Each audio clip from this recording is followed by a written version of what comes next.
Di tengah padatnya kawasan perkotaan dan keterbatasan lahan untuk bercocok tanam, umat Hindu di Bali tetap menjaga tradisi dengan merayakan Hari Raya Tumpak Wariga di pekarangan rumah masing-masing.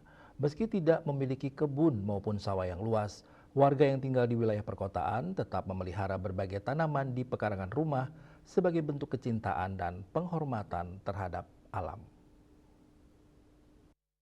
Raya Tumpak Wariga merupakan perayaan suci umat Hindu di Bali sebagai bentuk penghormatan dan ungkapan syukur kepada alam semesta, khususnya tumbuh-tumbuhan dan pepohonan yang memberikan kehidupan bagi manusia. Perayaan ini dilaksanakan 6 bulan sekali pada Saniscara Kliwon Wuku Warige atau 25 hari sebelum Hari Raya Galungan.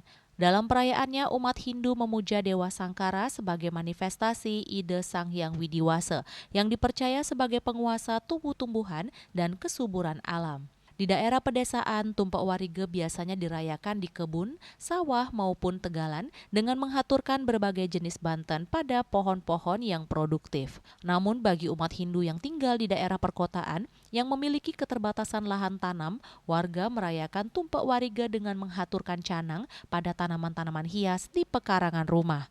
Salah seorang warga di kota Denpasar, Iketut Adi Atnyana mengatakan keterbatasan lahan tidak menjadi alasan untuk tidak merayakan Tumpak Warige.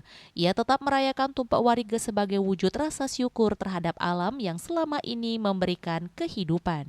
Banyak yang ini merawat tuh pakai bantal khusus gitu, pakai diisi sana.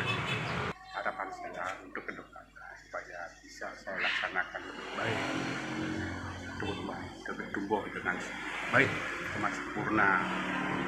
Perayaan Tumpak Wariga di kawasan perkotaan menunjukkan bahwa tradisi Bali tetap mampu beradaptasi dengan perkembangan zaman tanpa kehilangan makna spiritualnya.